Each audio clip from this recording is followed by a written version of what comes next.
Magandang hapon mga kalugar. Ngayon lang uli ako nakapag video dahil ng mga nakaraang araw puro ulan. Ngayon medyo umaraw ng kaunti, nagpakita. Papunta ako sa sa garden ko. Dadalawin ko rin yung mga tanim ko.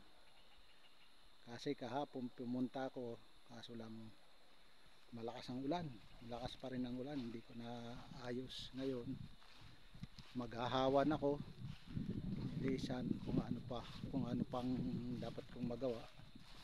Okay na yung mga pananim ko, kasi yung aking pipino medyo namumulaklak na, kaya kailangan malinisan.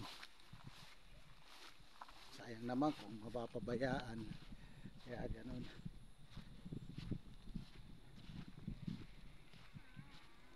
Kagaya ko mga senior, maganda itong libangan.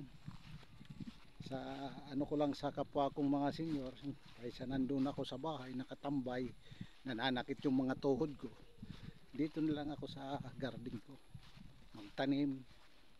Makakakain ka pa ng sariwang gulay, sarili mo pang tanim. Sa totoo lang, nakapag harvest na nga ako ng mustasa ko, pang kahit papaano nakatikim na. Yeah. Masaya pag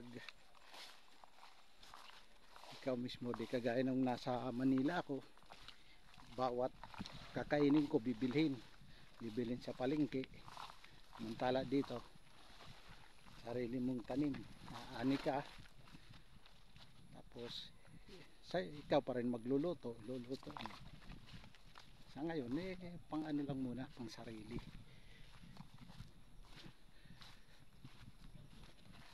Kasi marami na akong tanim dito sa